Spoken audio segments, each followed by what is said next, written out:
दोस्तों पिछली क्लास में हमने ये देखा कि दुनिया के सामने एक प्रॉब्लम आई कि अगर किसी चीज़ की लोकेशन पूरे वर्ल्ड के मैप में पता करनी हो तो उसके लिए क्या तरीका निकाला जाए। तो ये पता चला कि अगर हम पूरी दुनिया को कुछ वर्टिकल और हॉरिजॉन्टल लाइंस में डिवाइड कर दें, मतलब ये इमेजिनरी लाइंस मतलब काल्पनिक रेखाओं में अगर हम पूरी दुनिया को इस तरीके से डिवाइड कर दें तो हम किसी भी चीज़ की दोस्तों लोकेशन बता सकते हैं। तो मैंने आपको दोस्तों बताया था कि जो ये लेटी हुई लाइंस हैं इसको बोला जाता है लैटीट्यूड, क्योंकि ये लेटी हुई लाइन है। और जो खड़ी हुई लॉन्ग लाइंस आपको दिख रही हैं इनको हमने बोला था लॉन्गिट्यूड लाइंस। यहाँ तक हमारी बात पूरी हो चुकी थी। साथ ही साथ में मैंने आपको बता दिया था जो लैटीट्यूड है इस वाले टॉपिक को हमने बहुत बढ़िया से समझ लिया था। आज हम लोग पढ़ेंगे ये लैटीट्यूड हमने पढ़ लिया था। आज हम लोग पढ़ेंगे लॉन्गिट्यूड के बारे में, यानी कि हिंदी में बोले तो हमने अक्षांश के बारे में पढ़ लिया है। आज की इस वीडियो में हम लोग देशांतर के बारे में पढ़ने वाले हैं। तो वीडियो को बिना स्किप किए आप पूरा देखना। बिल्कुल भी लापरवाही दोस्तों नहीं करोगे तो सारी चीज़ों को सीख जाओगे, अदरवाइज़ बार बार पढ़ोगे लेकिन कभी सीख नहीं पाओगे। तो दोस्तों आज का टॉपिक हमारा यहीं से शुरू होता है। सभी लोग पेन और पेपर लेकर बैठकर देखा करो। एक रफ कॉपी दोस्तों लेकर बैठो, एक पेन लेकर बैठो। जो चीज़ भी पढ़ाना उसको हल्का हल्का नोट करते चलो। नोट्स नहीं बनाने हैं, बस हल्का हल्का प्रैक्टिस करते चलो। जैसे मैंने ये हेडिंग डाली तो आप भी हेडिंग डाल सकते हो और हल्का सा पेन चला सकते हो। तो उससे क्या होगा कि आपकी प्रैक्टिस बहुत अच्छी हो जाएगी। तो यहाँ पर दोस्तों हम लोग पढ़ने वाले हैं लॉन्गिट्यूड, और इसको हिंदी में बोला जाता है देशांतर। हो सकता है आगे चल के हम इसको देशांतर शब्द ही यूज़ करें। तो जो लोग इंग्लिश मीडियम वाले हैं वो ये चीज़ जान लें कि लॉन्गिट्यूड को ही देशांतर के नाम से जाना जाता है। तो इसमें क्या हुआ कि हमने आपको बताया कि देशांतर जो है, ये देखिए देशांतर जो है, ये जो लंबी लंबी लाइंस आप देख रहे हैं ऊपर से नीचे की तरफ, ये जो लाइंस आ रही हैं इनको लॉन्गिट्यूड यानी कि देशांतर रेखाएं कहा जाता है। लेकिन ये जो लाइंस हैं इसका बेस क्या है, मतलब किसके पैरेलल में, मतलब किसके बेसिस पर ये लाइंस को खींचा जा रहा है। क्योंकि सर आपके मन में एक सवाल आया कि सर जब हमने लैटीट्यूड के बारे में पढ़ा था तब सर आपने बताया था कि पृथ्वी को दो भागों में डिवाइड करने वाली एक लाइन होती है जिसको बोलते हैं इक्वेटर। ये रहा इक्वेटर, और सर इसी इक्वेटर के पैरेलल में, इसी इक्वेटर के पैरेलल में ये जो लाइंस खींची जा रही इनको हमने सर लैटीट्यूड बोला था। यानी कि लैटीट्यूड पढ़ते समय हमने जो एक आधार माना था, एक रेफरेंस माना था, वो इक्वेटर को माना था। तो सर इस केस में मतलब देशांतर वाले केस में कौन सी ऐसी लाइन है जिसको हम लोग बेस मान रहे हैं, तो उस लाइन को कहा जाता है ग्रीनविच टाइम। ठीक है, एक बार आपको दिखा देते हैं। ये वाली जो लाइन है, एक बार इसको थोड़ा सा लार्ज करके दिखाते हैं। ये वाली जो लाइन है इसको हम लोग मानेंगे ग्रीनविच, जीएमटी जिसको बोलते हैं। इसके बारे में मैंने आपको पढ़ाया भी था। इसको हम लोग बेस लाइन मानेंगे, ठीक है। इसको 0 डिग्री देशांतर भी कह सकते हैं। और इसी लाइन के ईस्ट में और इसी लाइन के वेस्ट में, ईस्ट मतलब इस तरफ, ठीक है, इसी लाइन के ईस्ट में जो नॉर्थ पोल और साउथ पोल को मिलाने वाली सभी लाइनें हैं ये कही जाएंगी देशांतर यानी कि लॉन्गिट्यूड्स। और इसके वेस्ट साइड में अगर हम नॉर्थ पोल को साउथ पोल को मिलाने वाली जो लाइंस हैं इनको भी कहा जाएगा देशांतर यानी कि लॉन्गिट्यूड्स। लॉन्गिट्यूड लाइंस दोस्तों इनको कहा जाएगा। अब एक चीज़ दोस्तों यहाँ पर याद रखना कि ये जो लॉन्गिट्यूड लाइंस होती हैं ये एक दूसरे के समानांतर नहीं होती हैं। ठीक है, क्योंकि इसको इमेजिन करने के लिए आप ऐसे सोच सकते हो कि जो क्रिकेट की बॉल होती है, अगर क्रिकेट की बॉल पर आप उसकी सरफेस पर, क्रिकेट की बॉल की सरफेस पर अगर आप लाइनें खींचोगे ऊपर वाले पार्ट को नीचे वाले पार्ट से मिलाते हुए, तो देखो यहाँ पर कर्वेचर स्ट्रक्चर आ जाता है। ये आप देखोगे कि यहाँ पर ये चूँकि गोलाई है इस वजह से ये जो लाइंस हैं एक दूसरे के पैरेलल नहीं हो सकती हैं। जबकि अगर किसी क्रिकेट के बॉल को अगर हम उसकी स्लाइस करें, मतलब उसको चाकू से लेके काटें, मान लो ये ठोस बॉल है और इस ठोस बॉल को हम ऐसे से काटें, तो देखो ये सारी लाइंस जो है एक दूसरे के पैरेलल होंगी।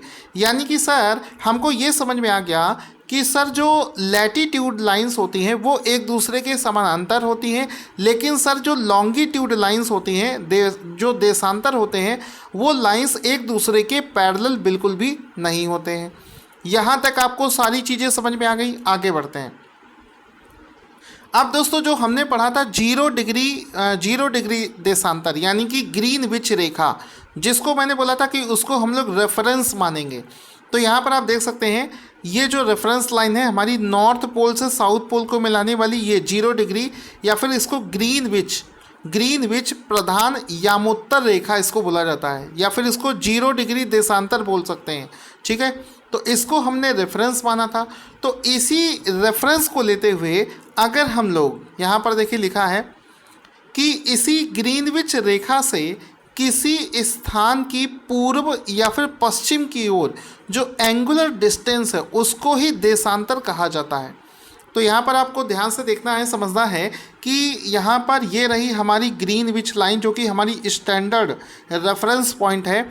इससे अगर हम पूर्व की तरफ एक कोणीय डिस्टेंस बनाएं, यानी कि मान लो हमने ये वाला डिस्टेंस बनाया, मान लो हमने इस वाले देशांतर को खींचा पूर्व, तो यहाँ से ये जो एंगल दोस्तों बन रहा है 50 डिग्री का, इसको ही बोला जाता है देशांतर, मतलब इसको ही बोला जाता है लॉन्गिट्यूड।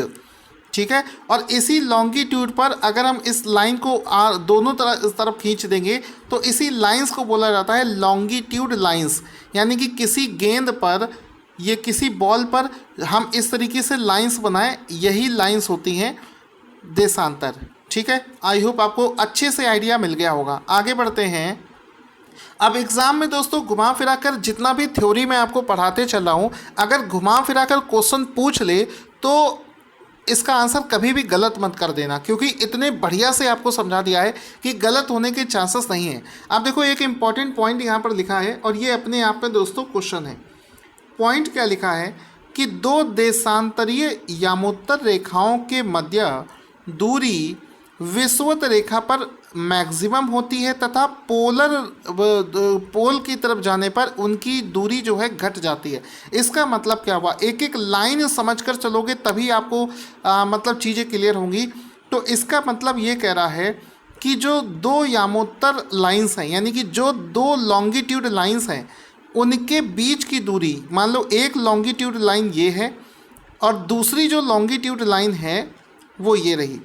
कह रहा है कि इनके इस लाइन और इस लाइन, ये वाली लाइन और इस वाली लाइन के बीच का जो डिफरेंस है, मतलब जो डिस्टेंस है, वो सीधी सी बात है कि विषुवत रेखा मतलब जो इक्वेटर होता है उस पर मैक्सिमम होगा। तो सीधी सी बात है यहाँ और यहाँ की जो डिस्टेंस है सबसे ज़्यादा विषुवत रेखा पर होगी। और जैसे जैसे हम पोल की तरफ ऊपर की तरफ बढ़ेंगे तो देखो इनके बीच की जो डिस्टेंस है वो कम होती जा रही है, और कम हो गई डिस्टेंस इसकी, और आगे बढ़ते और कम हो गई डिस्टेंस, और कम हो गई, और सबसे कम डिस्टेंस इसकी हो जाती है पोल पर। इसी प्रकार से हम नीचे की तरफ भी अगर पोल की तरफ जाएंगे तो इसके बीच की जो डिस्टेंस है वो कम होती जाएगी, क्योंकि ये वाला क्वेश्चन कई बार दोस्तों पूछा गया है और आज तक किसी भी मतलब टीचर ने किसी भी बच्चे को इस तरीके से इमेज में दोनों के बीच में समझाया नहीं है। इस वजह से आप ये हमेशा से क्वेश्चन गलत करके आते रहे हो। अब गलती से भी आप ये क्वेश्चन को गलत मत कर देना। आगे बढ़ते हैं। अब हम लोग एक क्वेश्चन करते हैं। देखिए हमने दोस्तों यहाँ पर एक क्वेश्चन करने वाले हैं। जैसे कि मैंने आपको बताया कि पूरे विश्व में किसी भी चीज़ का लोकेशन ट्रेस किया जा सकता है उसके लॉन्गिट्यूड और लैटीट्यूड के डेटा से। तो इसी प्रकार से इंडिया दोस्तों यहाँ कहीं पर स्थित होगा, यहाँ कहीं पर अपना प्यारा भारत देश होगा। तो अगर कोई पूछे कि भारत देश की लोकेशन क्या है लॉन्गिट्यूड और लैटीट्यूड पर, तो उससे लेकर एग्जाम में दोस्तों क्वेश्चन पूछा जा सकता है। तो क्वेश्चन बनेगा कि भारत जो है वो कहाँ से लेकर कहाँ तक फैला हुआ है। तो इसका देखो राइट आंसर क्या हो जाएगा, ऑप्शन नंबर डी सही हो जाएगा कि इनमें से भारत के बारे में सही जानकारी कोई भी नहीं दे रहा है। तो भारत की सही डायरेक्शन क्या है, मतलब कहाँ से कहाँ तक फैला है, उसके बारे में हम लोग देखेंगे। तो दोस्तों आप देख सकते हो पूरे दुनिया के मैप में अगर हम सिर्फ इंडिया वाले पार्ट को जूम करें तो सीधी सी बात है कि वो जो लाइंस की बात मैं कर रहा था वो लाइंस आपको यहाँ पर दिख रही होंगी। ये रही लैटिट्यूड लाइंस, लेटी हुई लाइंस, एक बार बना देता हूँ, ठीक है। ये रही लैटिट्यूड लाइंस, ऊपर वाली भी बना देता हूँ, ठीक है। और ऊपर से नीचे की जो आप आ रही हैं ये रही लॉन्गिट्यूड लाइंस। एक बार मैं बना कर दिखा देता हूँ।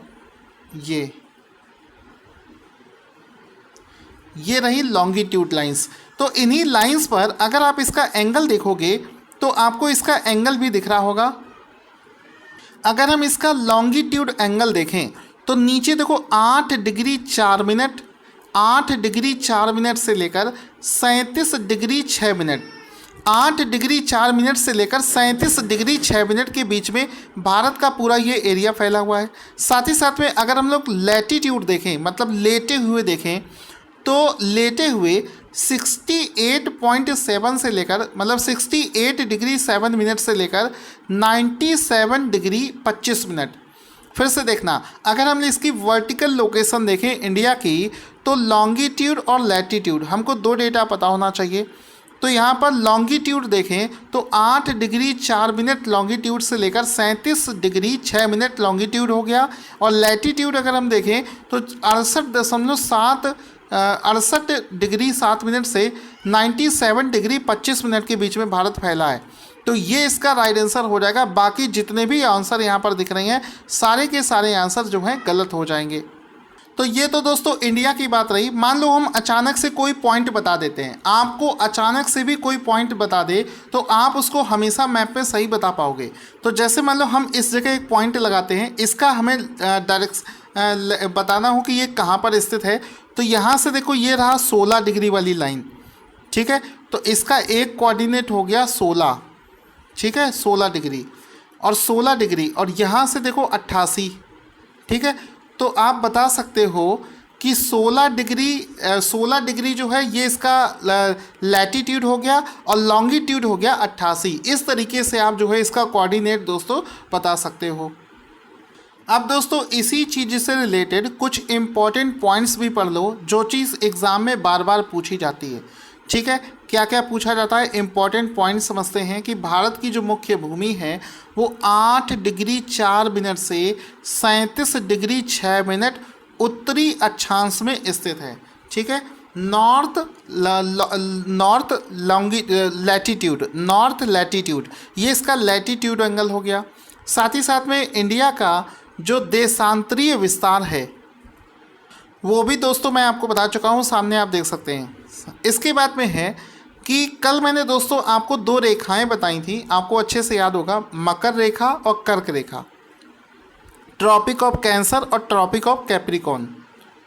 तो इसमें दोस्तों ये चीज़ कही जा रही है कि जो कर्क रेखा यानी कि ट्रॉपिक ऑफ कैंसर जो ऊपर साइड में थी, मैंने आपको बताया था कि जो नीचे साइड में रेखा होती है 23.5 डिग्री पे, उसको कहा जाता है कैप्री, क्योंकि कैप्री हम लोग पैरों में पहनते हैं। तो नीचे साइड वाली कैप्री हो गई, ऊपर वाली हो गई कैंसर।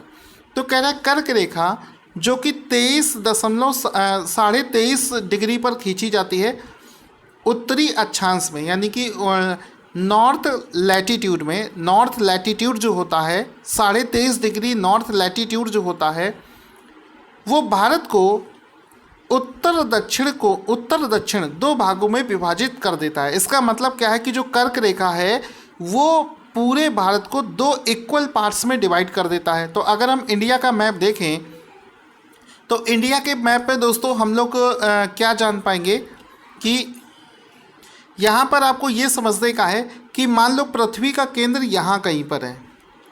ये दोस्तों कॉन्सेप्चुअल चीज़ें हैं, अगर आप एक बार समझ गए तो कभी भी गलत नहीं होगा।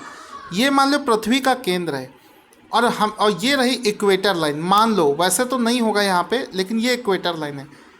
तो हमने आपसे बोला था कि इक्वेटर से जो एंगल बनता है 23.5 डिग्री, तो 23.5 डिग्री एंगल आपने ये खींच दिया। ये जो एंगल है ये है 23.5 डिग्री, ठीक है, ये आपने खींच दिया।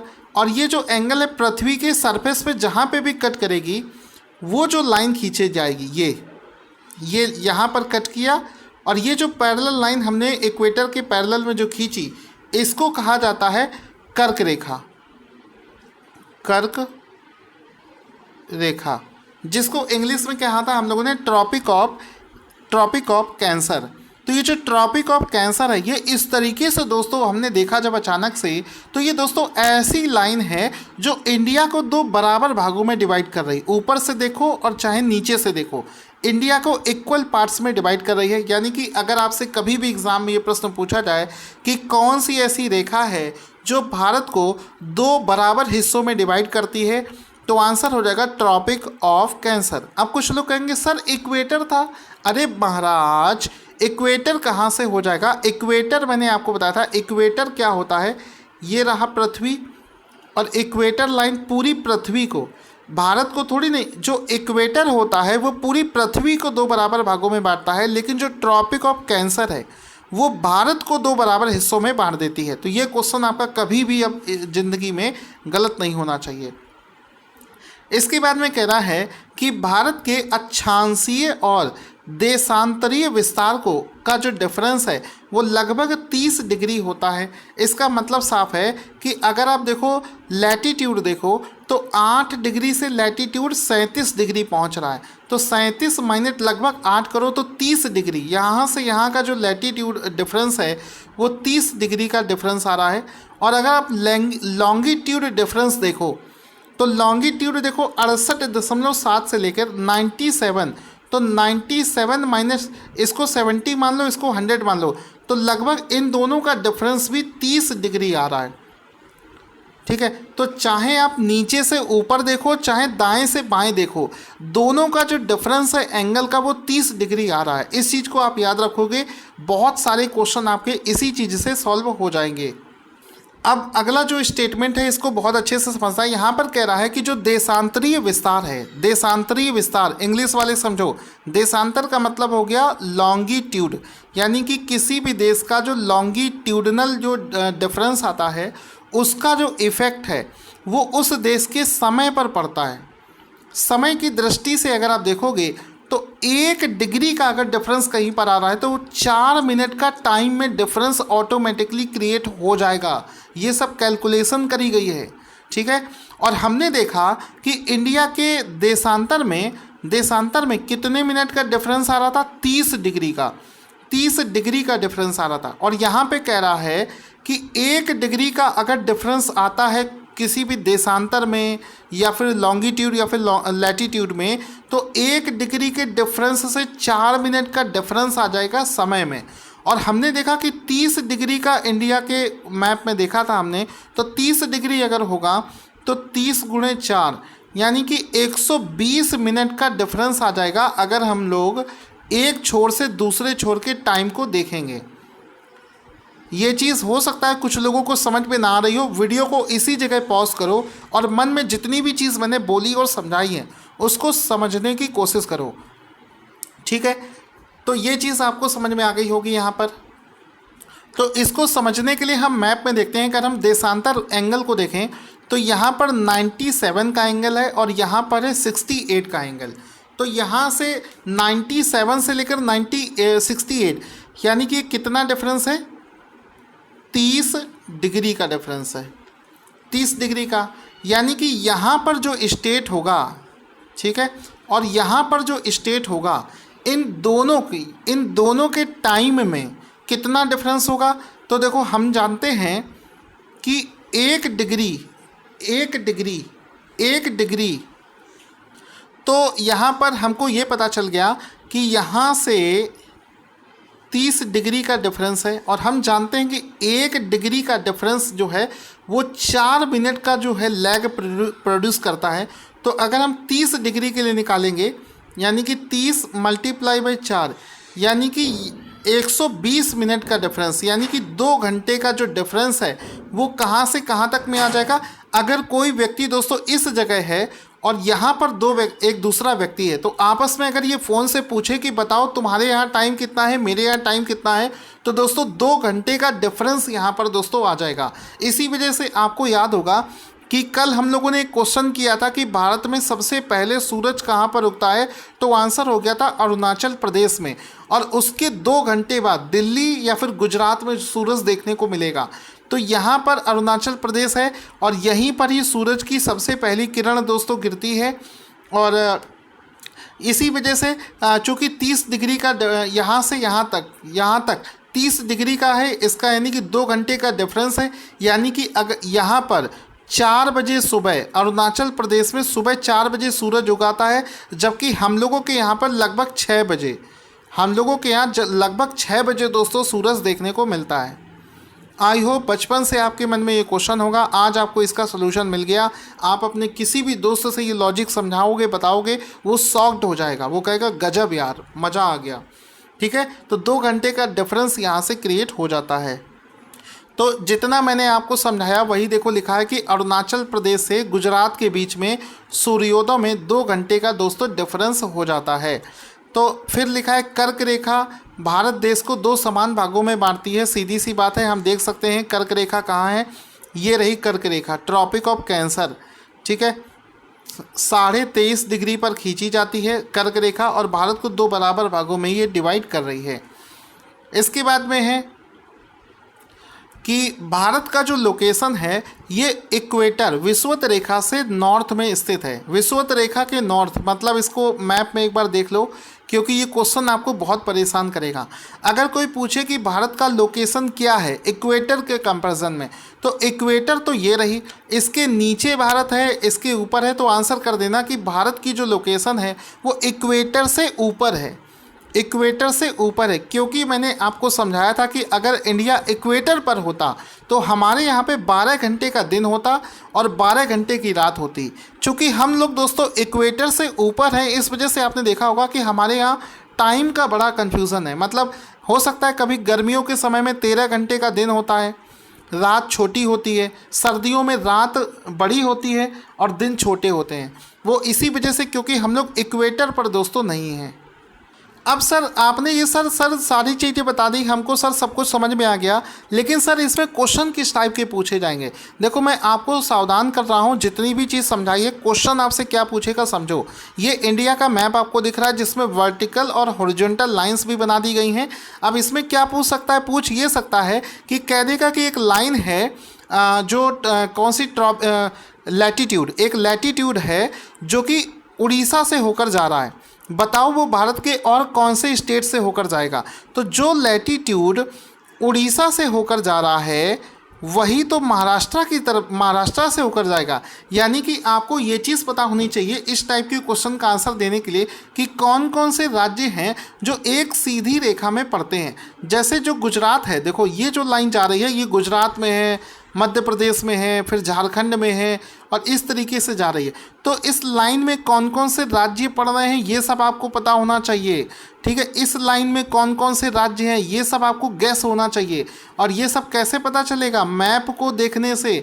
मैप देख के आपको ये सब चीज़ें याद रखनी है, इस लाइन में कौन कौन से राज्य होंगे।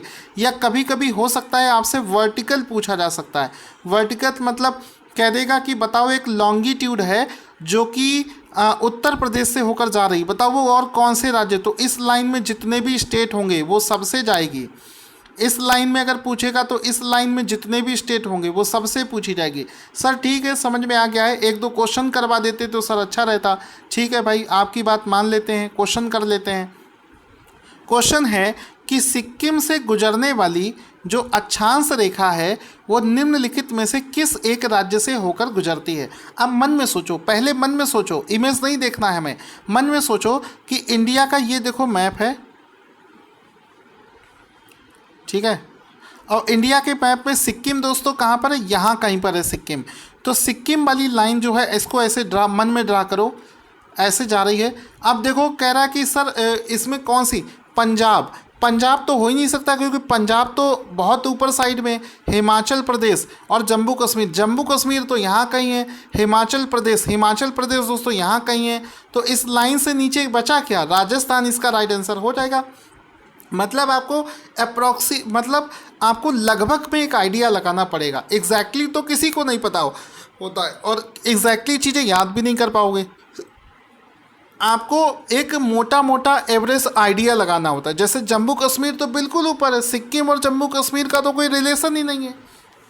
ठीक है, तो अब इसको अगर हम मैप में देखें तो सेम चीज़ आपको यहाँ पर देखने को मिलेगी कि जो लाइन सिक्किम से होकर जा रही, सिक्किम देखो कहाँ है, ये रहा सिक्किम। ठीक है, तो सिक्किम से होकर जो लाइन जा रही है वो देखो राजस्थान में जा रही है, देखो ये राजस्थान में जा रही है। ठीक है, तो इस तरीके से दोस्तों आपको ये चीज़ें याद रखनी है। अब देखो आगे क्या पढ़ेंगे हम लोग, अगला क्वेश्चन देखो क्या है। क्वेश्चन है कि कर्क रेखा किस राज्य से होकर गुजरती है। तो ये चीज़ तो हमने अच्छे से पढ़ी थी, कर्क रेखा कहाँ गई कहाँ गई, ये रही। यहाँ पर आप समझने की कोशिश करें, कर्क रेखा कहाँ है, 23.5 डिग्री, ये वाली लाइन, ये दोस्तों कर्क रेखा है। अरे ये तो सर बहुत सारे स्टेट से होकर जा रही है। हाँ, आपको ये याद रखना पड़ेगा कि कर्क रेखा भारत के कौन कौन से राज्यों से होकर जाती है, उन्हीं में से कोई एक पूछ लिया गया। लेकिन यहाँ पर आप समझें, कर्क रेखा जो है ये भारत के 8 राज्यों से गुजरती हुई जाती है। तो यहाँ पर पहले हम देख लेते हैं कर्क रेखा कहाँ से होकर गुजरती है। तो झारखंड से होकर गुजरती है, इसको बिहार हटा देना क्योंकि पहले ये एक ही राज्य हुआ करते थे। तो झारखंड इसका राइट आंसर हो जाएगा कि कर्क रेखा झारखंड से होकर गुजरती है। यहाँ पर आप देखोगे तो आपको ये कर्क रेखा दिख रही है, ये है दोस्तों कर्क रेखा, और ये भारत के 8 राज्यों से होकर गुजरती है। 1 2 3 4 5 6 7 और 8, इनके नाम देख लो एक तरफ से। सबसे पहले तो गुजरात में टच कर रही है, उसके बाद में दूसरा देखो राजस्थान से थोड़ा सा टच कर रही है। यानी कि यहाँ से आपको ये सीखने को मिला, एग्जामिनर अगर फंसाएगा आपको तो राजस्थान में ही फंसाएगा, क्योंकि राजस्थान को हल्का सा टच कर रही है और यही चीज़ पूछेगा। आप सोचो कि यार राजस्थान ऊपर साइड में था यार, नहीं, यही पूछे। मध्य प्रदेश तो बच्चा बच्चा जानता है, मध्य प्रदेश कभी नहीं पूछेगा क्योंकि साफ साफ दिख रहा है मध्य प्रदेश से जा रही है। ठीक है, आय हाय, छत्तीसगढ़ जरूर पूछेगा, देखो कितना छोटा सा हिलका है, छत्तीसगढ़ पूछेगा। झारखंड से जा रही है, उसके बाद में पश्चिम बंगाल से जा रही है, उसके बाद में त्रिपुरा से जा रही है और फिर मिजोरम से जा रही है। समझ गए मेरी चीज़ को, मेरी बात को समझ गए? एक बार अच्छे से आप लोग देख लो ये। ठीक है, तो ट्रॉपिक ऑफ कैंसर भारत के 8 राज्यों से होकर जाती है। अब एक आपको बहुत बड़ा सीक्रेट बताता हूँ, सीक्रेट बता, इस टाइप के जितने भी क्वेश्चन पूछे जाएं, बस आप ये याद रखो कि ट्रॉपिक ऑफ कैंसर कहाँ से होकर नहीं जाती है। आपके ज़्यादातर क्वेश्चन इस चीज़ से सही होंगे कि कहाँ से नहीं जाती है। तो देखो यूपी से जाने वाली थी लेकिन यूपी से बच गई, यानी कि यूपी से नहीं जाती है, इसको मन में रखो। बिहार से नहीं जाती है, 90% क्वेश्चन इससे सॉल्व होंगे। ठीक है, यूपी और बिहार से ये नहीं जाती है, उड़ीसा से नहीं जाती है। ठीक है, बाकी सब तो मान लो नीचे ही हैं स्टेट, उड़ीसा से नहीं जाती है और मणिपुर से नहीं जाती है। ये वो स्टेट हैं जो ट्रॉपिक ऑफ कैंसर के बिल्कुल पास में है लेकिन बच गए हैं, यहाँ से नहीं जाती है। अब देखो इसका कमाल आपको दिखाता हूँ। पहले चीज़ तो जान लो कि भारत के 8 राज्यों से ये रेखा जाती है, गुजरात, राजस्थान, मध्य प्रदेश, छत्तीसगढ़, झारखंड, पश्चिम बंगाल, त्रिपुरा, मिजोरम। इसको आप लोग याद रख लोगे। आगे बढ़ते हैं, कुछ और चीज़ें मतलब इम्पॉर्टेंट पॉइंट हम लोग समझते हैं कि भारत की एक ऐसी नदी है जो कर्क रेखा को 2 बार काटती है। मतलब वो नदी कुछ इस तरीके से फ्लो करती होगी कि वो कर्क रेखा को 2 बार काट रही होगी। ठीक है, भोपाल की जो मध्य प्रदेश की राजधानी भोपाल है और गुजरात से चूँकि ये रेखा जाती है तो गुजरात की राजधानी जो गांधीनगर है, ये दोनों कर्क रेखा के करीब में स्थित हैं, पास में हैं। ठीक है, आगे बढ़ते हैं। यहाँ पर आपको अच्छे से दिख रहा है कि देखो कर्क रेखा, ट्रॉपिक ऑफ कैंसर दिख रही है और कौन कौन से भारत के राज्य से होकर जा रही है ये भी आपको दिख रहा होगा। अब इसमें देखो क्वेश्चन क्या बना है, कर्क रेखा निम्नलिखित में से किन राज्यों से होकर गुजरती है। तो दोस्तों कहाँ कहाँ से होकर गुजर रही है, हमने आपसे बताया था एक बात कि उत्तर प्रदेश से नहीं जाती है, और मैंने आपसे बताया था 90% क्वेश्चन तो ऐसे ही सही हो जाएंगे।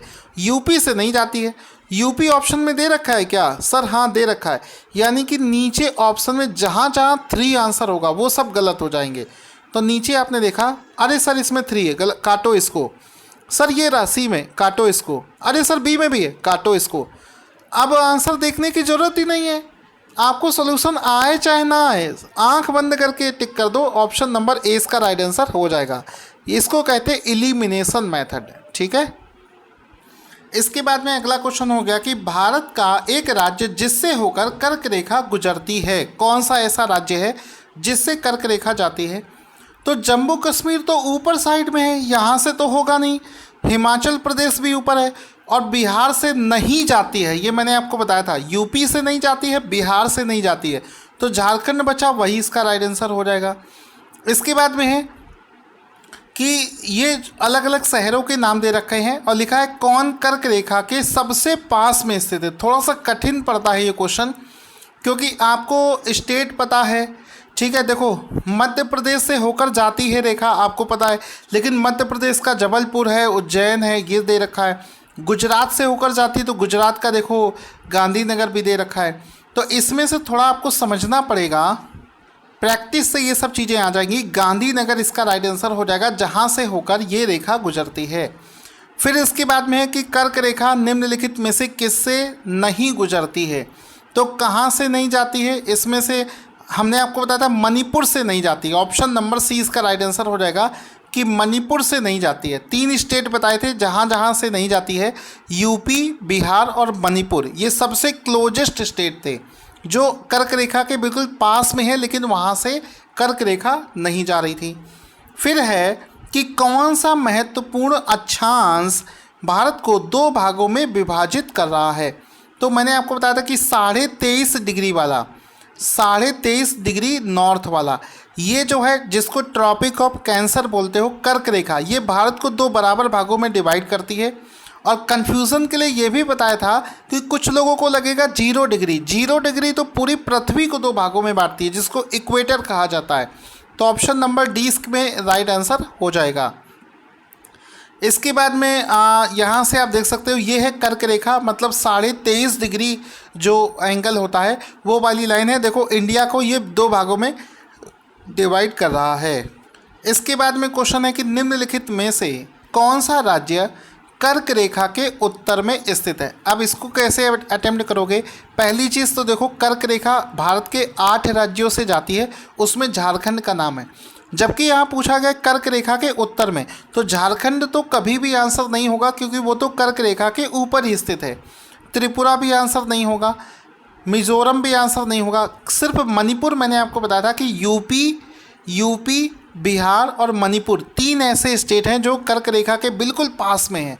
तो मैप में देखोगे तो मणिपुर जो है कर्क रेखा से ठीक ऊपर है, यानी कि उसके उत्तर में स्थित है। यहाँ पर आप देख सकते हो, ये रहा मणिपुर, और कर्क रेखा नीचे त्रिपुरा और मिजोरम से जाती है, लेकिन कर्क रेखा मणिपुर से नहीं जाती है। तो अगर लोकेशन देखोगे तो नॉर्थ, ईस्ट, साउथ, वेस्ट, तो कर्क रेखा के नॉर्थ में स्थित है मणिपुर। तो यहाँ से आप इसको सॉल्व कर सकते हो। आगे बढ़ते हैं, देखते हैं और क्या क्या क्वेश्चंस दोस्तों बचे हैं। ये हमने देखो कर लिया। इसमें आप देख सकते हो मणिपुर जो है जस्ट बच रहा है, जस्ट बच रहा है। अच्छे से देखो, मणिपुर जो है जस्ट बचा हुआ है। आगे बढ़ते हैं। क्वेश्चन है कि कौन सी नदी ट्रॉपिक ऑफ कैंसर को 2 बार काटती है? यानी कि कर्क रेखा को कौन सी नदी 2 बार काटती है? तो आंसर इसका हो जाएगा कौन सा? माही नदी। माही नदी जो है कर्क रेखा को 2 बार काटती है। तो आप इस तरीके से मैप में समझने की कोशिश करो कि जो माही नदी है ये ट्रॉपिक ऑफ कैंसर को किस तरीके से 2 भागों में 2 बार काटती है। माही नदी मध्य प्रदेश से जब राजस्थान जाती है, देखो माही नदी 3 स्टेट में बहती है।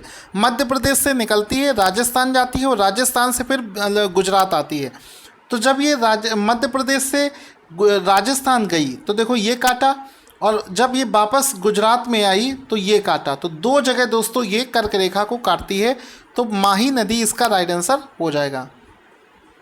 क्वेश्चन है कि निम्नलिखित में से कौन सा शहर कर्क रेखा के सबसे पास में स्थित है, सबसे ज़्यादा निकट में स्थित है? तो बनारस तो आंसर होगा नहीं, क्योंकि यूपी से तो लाइन जाती ही नहीं है।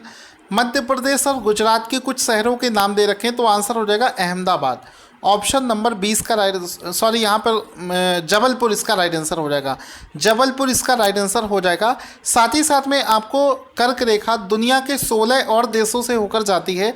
उन सभी 16 देशों के नाम भी आपको दोस्तों याद रखने हैं। अब दोस्तों थोड़ा सा इत्मीनान से कोई जल्दबाजी ना करना, समझो मेरी बात को। जिस तरीके से आप वीडियो देख रहे हो, एक चीज़ ध्यान देना, कहीं ऐसा तो नहीं आप गाने के तरीके इसको सुनते जा रहे हो। जहाँ पर भी आपको चीज़ें समझ में ना आए, वीडियो को पॉज करके उसको समझते ज़रूर चलना। अगर समझ के नहीं देखोगे तो कोई फ़ायदा नहीं है दोस्तों देखने का, समझ रहे हो। चीज़ों को समझते हुए, एनालाइज करते हुए, याद करते हुए, मन में बोलते हुए, कभी कभी वीडियो को पॉज कर दिया करो और अपनी आंख बंद करके चीज़ों को मन में बोला करो, जो चीज़ें मैंने बोली। देखो आपका कॉन्सेप्ट डेवलप हो रहा है कि नहीं। मेरा तो दोस्तों कॉन्सेप्ट ऑलरेडी डेवलप्ड है। आपका डेवलप अगर नहीं हो पाया तो समझो लाइफ में आपको दोबारा ऐसा मौका मिलेगा नहीं इतने अच्छे से पढ़ने का। अब हम लोग एक टॉपिक पढ़ने वाले हैं कि जो कर्क रेखा होती है उसका सूरज की किरणों के साथ में क्या रिलेशन होता है। तो कर्क रेखा और सूरज की किरणों के बीच में क्या रिलेशन होता है उसको हम लोग आज की इस वीडियो में देखेंगे। बड़े ध्यान से देखना। कर्क रेखा क्या है, मन में सोच के देखो कर्क रेखा क्या है। मन में सोचो, जल्दी से सोच लिया। कर्क रेखा जो भारत को दो बराबर भागों में डिवाइड करने वाली एक इमेजनरी लाइन जो 23.5 डिग्री लैटिट्यूड पर खींची जाती है उसको कहते हैं कर्क रेखा। ठीक है, उसका सूरज की रोशनी जो आती है उस पर क्या प्रभाव पड़ता है। तो लिखा है कर्क रेखा कर्क रेखा पर सूर्य वर्ष में एक बार ग्रीष्म संक्रांति के समय शीर्ष बिंदु पर दिखाई देता है। यानी कि कर्क रेखा के शीर्ष पर ये मकर संक्रांति के दिन, ग्रीष्म संक्रांति के दिन सूरज जो है उसके सर पर होता है, सिर्फ एक बार। बात नोटिस करने वाली है, सिर्फ एक बार। इसका मतलब क्या हुआ कि आपको ये देखो फोटो दिख रहा है कि आपको पता है कि दुनिया के ये सारे जो ग्रह हैं ये सूर्य के चारों ओर परिक्रमा कर रहे हैं, घूम रहे हैं। तो उसी दौरान ट्रॉपिक ऑफ कैंसर, गर्मियों के समय ऐसा होता है कि ट्रॉपिक ऑफ कैंसर आपको दिख रही होगी ये, इसके ऊपर 21 जून का वो दिन होता है जिस दिन ट्रॉपिक ऑफ कैंसर बिल्कुल सूर्य जो है ट्रॉपिक ऑफ कैंसर पर सीधे पड़ता है, सूर्य की रोशनी सीधी पड़ती है। ये अर्थ का सरफेस है, इसी के ऊपर तो आपका घर होगा। तो मान लो ये आपका घर है इस तरीके से, तो आपके घर पर यानी कि हम लोगों पर, हम लोग भी घर या हम लोग कुछ भी मान सकते हो, हम लोगों के घर पर, हम लोगों के ऊपर 21 जून के दिन आप देखना बहुत तेज़ गर्मी पड़ती है, क्योंकि उस दिन सूरज जो है वो बिल्कुल अपने सर पर होता है। अगर ये सूरज की लोकेशन है, ये किसी और महीने में हम देखें तो हो सकता है कि सूरज यहाँ पर हो, तब एंगल देखो अलग बनेगा। ये देखो एंगल, यहाँ से देखोगे तो एंगल बनेगा, यहाँ से देखोगे तो एंगल बनेगा। लेकिन इस दिन देखो 21 जून को बराबर बिल्कुल सीधा हमारे सर पे पड़ रही होती है, तभी 21 जून को गर्मी बहुत ज़्यादा पड़ती है। इसके बाद में कह रहा है कि कर्क रेखा और मकर रेखा के बीच में स्थित पृथ्वी की सतह पर बिंदुओं के लिए सूर्य वर्ष में 2 बार शीर्ष बिंदु में दिखाई देता है।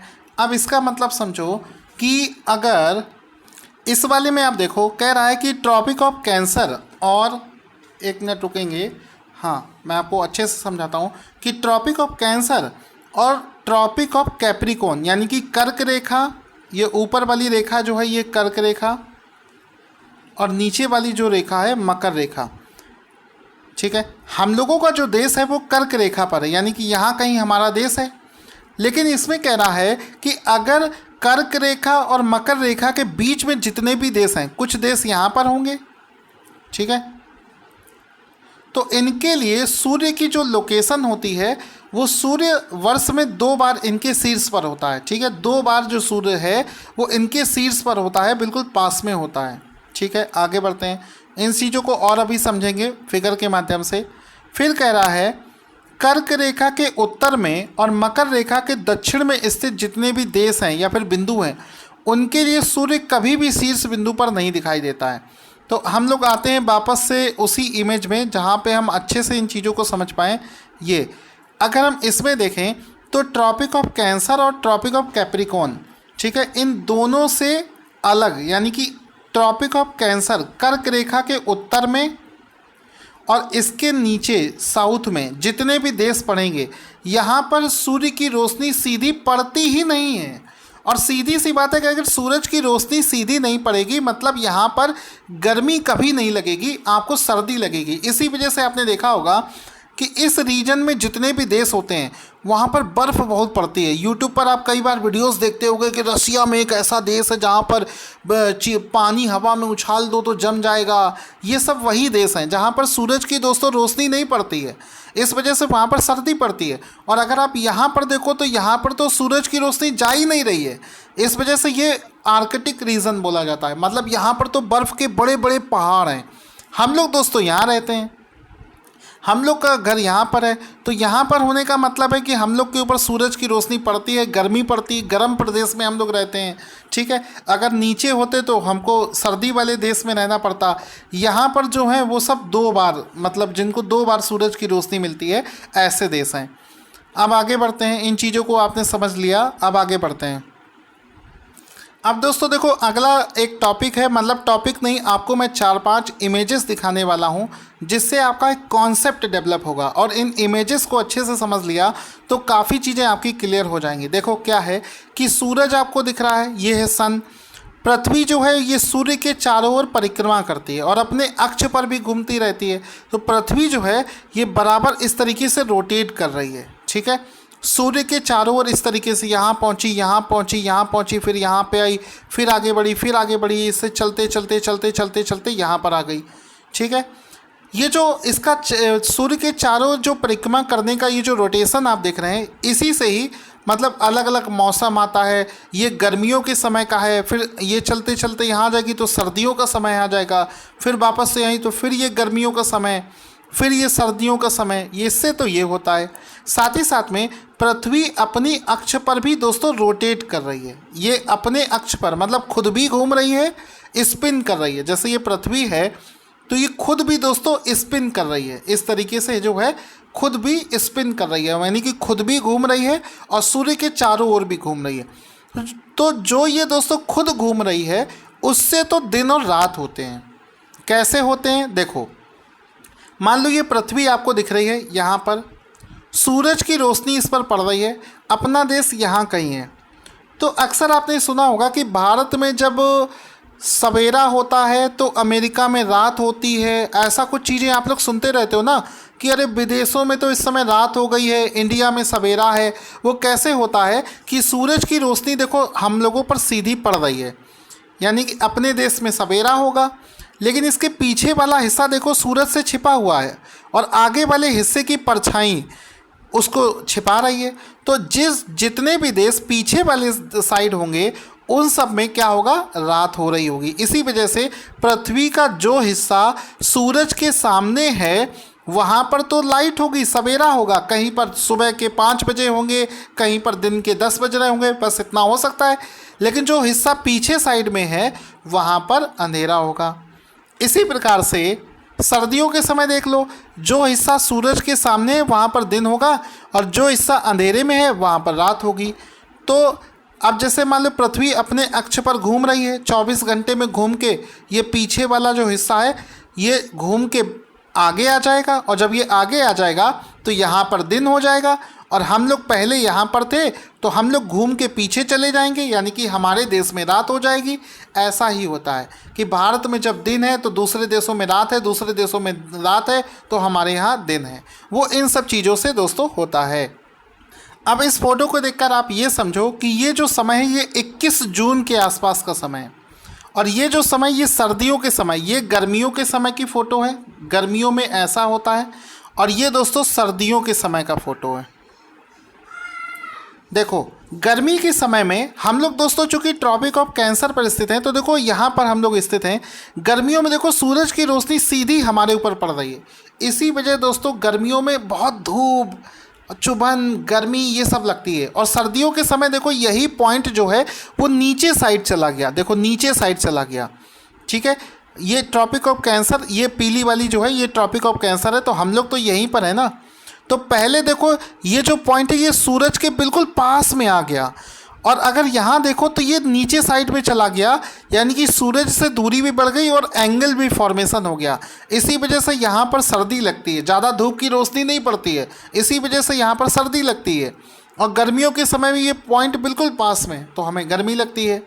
ठीक है, हम इसी वाले पॉइंट को थोड़ा सा जूम करें तो अगली इमेज में आपको दिखाता हूँ। देखो गर्मियों के समय क्या होता है, आप जानते हैं कि पृथ्वी अपने अक्ष से झुकी हुई होती है, तभी यहाँ पर ये तिरछी बनी है, ये ना कहना कि धोखे से बन गई। ठीक है, यहाँ पर देखो ये चमक रहा है हिस्सा, यानी कि सूरज की रोशनी पड़ रही है, और ये तो अंधेरा है।